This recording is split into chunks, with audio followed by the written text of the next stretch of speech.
Hey, this is Omar, and just a recap of Thursday night football between the Commanders and the Bears, and my thoughts on it. And uh, it's kind of hard to say. You know what I'm saying? Both offenses is struggling real bad. Uh, the Bears offense is kind of what everybody expected it to be as far as as far as the lower tier. The Commanders is a little different, with the addition of Carson Wentz. People were thinking that, they were going to be in play as far as, just having a better record than just 2 wins at this point. Yeah, the season is still real early, but I don't know. Carson Wentz is he just not cutting it. I mean, you could say he's he's still learning, a new offense, but I don't know. The offensive play calling kind of sucks, overall for the Commanders. Week to week, you really don't know what you're gonna expect. They have a terrible offensive line, and like I said, the offensive play calling is pretty horrible. Um, Carson Wentz, tonight he had just 12 completions out of 22 attempts, 99 yards, no touchdowns, no interceptions. He had a 4 yard average per pass. That's horrible. You know what I'm saying? The running game at least was solid. They had 128 yards as a team, 4.6 yards per carry. The leading rusher was Brian Robinson Jr. He had 17 carries, 60 yards, and one touchdown. And Gibson, which I'm surprised he's kind of like taking a back seat as far as like throughout the season. He hasn't really gotten the touches. He had 5 carries for 35 yards, 7 yard average. That's not bad. McKenzie, he had 2 carries for 20 yards and 16. He had a 16 yarder, which was his longest. And I guess it was a running game pretty much that kind of helped them get the win. The running game and the defense. Receiving the ball, McLaurin, he had 3 receptions, 41 yards on 4 targets. C. Turner, he had 2 receptions for 23 yards on 2 targets. And Gibson had 3 receptions on 18 yards on 4 targets.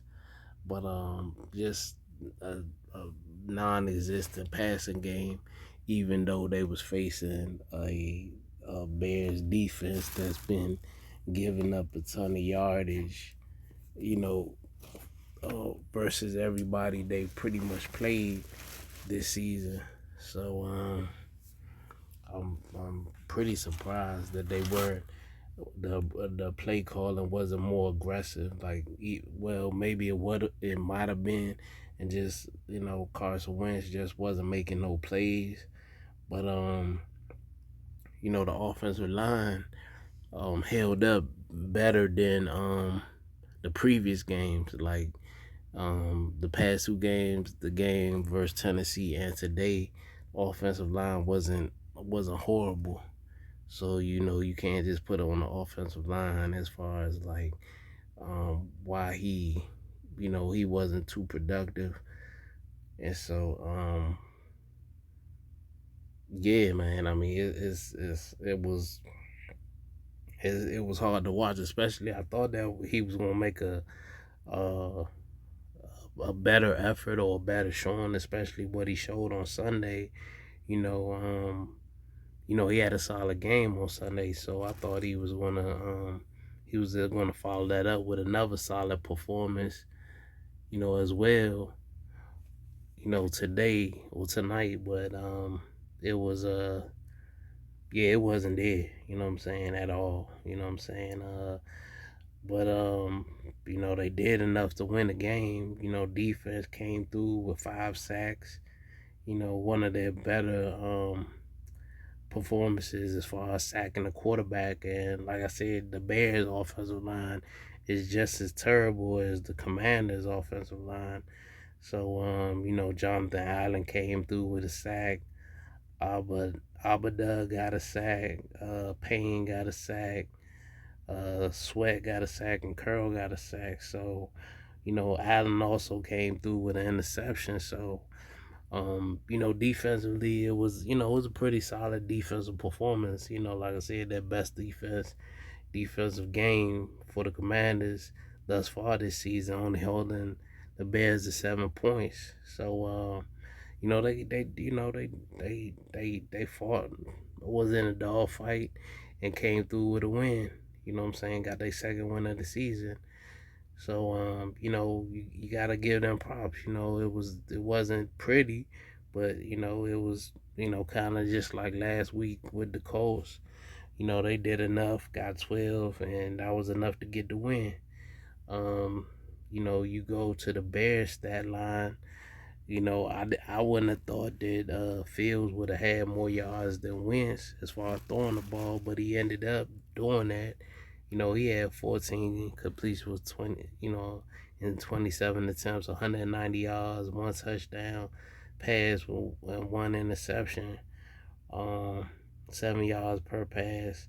Running the ball, I think they've turned into more of a running team. They really don't use Field or call enough plays for him as far as passing the ball, but they do use him more in the running game. And so he had a team high 12 carries for 88 yards. 39 was his longest. Herbert came through, second leading rusher, 7 carries, 75 yards. And he had a 64-yarder as his longest. And Montgomery had 15 carries for 67 yards, and 13 was his longest. So they had a solid game running the ball. 6.4 yards per rush, 37 attempts, 238 yards. So you can't really get mad at that. As far as if they, I guess, transitioning to more of a run-oriented team. Like they had damn near 250 yards of running the ball. So they kind of been committing more to running the ball than putting the whole game on Justin Fields' arm and whatnot. Receiving the ball, Pettis, he led them with 4 receptions, 84 yards, 1 touchdown. 40 was the longest. It was a questionable catch. I didn't really think it was a touchdown, but they gave it to him. Mooney had 7 receptions for 68 yards.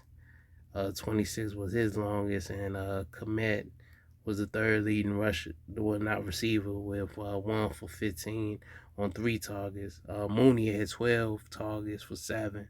So I mean, he targeted Mooney a lot, but he just didn't. Some of the balls wasn't catchable, and just he caught 7 out of 12. So what else was going on? You go down to the the play of the game, I guess you would say, is that fumble that the rookie receiver did, Jones Jr. He lost the ball, gave the Commanders good field position, and they punched it in with Robinson. But aside from that, neither of the teams was really moving the ball on each other's defense. The Bears, they had 3 sacks. Raekwon Smith, He had one sack. Damn, I want to say, what's his name? Hold up for a second. Brisker. I don't know that dude, but he is safety. I guess he's their safety. He had a sack, and then damn it,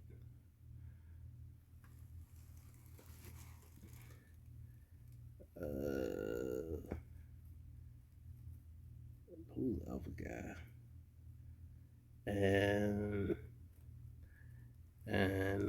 Muhammad, the other defense man, number 55, he had a sack.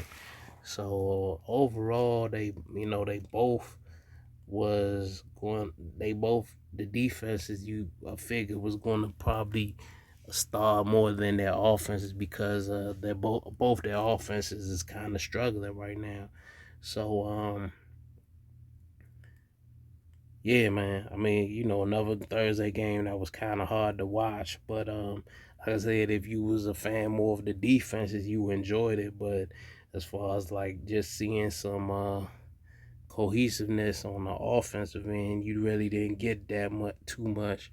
So like I said, the Commanders got their second win, you know, and so out of six, they're 2-4, and the Bears are 2-4. In my honest opinion, I think both of these teams, unless Wentz starts to play better, because I see how Chicago's using Fields, so I don't really see them winning a lot of games this year.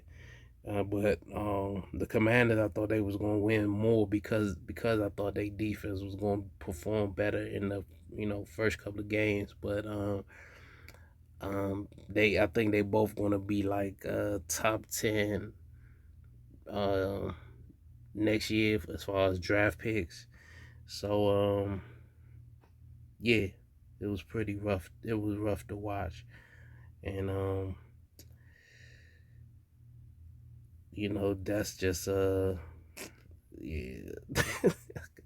I don't know how you can. What's the positives? I guess the positive Commanders got the win, even though Wentz played poorly. But I'm curious to see how they whether they're gonna turn the pass of the game around because they got some receivers that's solid, and I'm just curious to see if they're gonna use them properly or whether they might have to make a move as far as the offensive coordinator and what I'm saying, maybe have a different play caller, on the back end of the season because they do have, some solid skill players.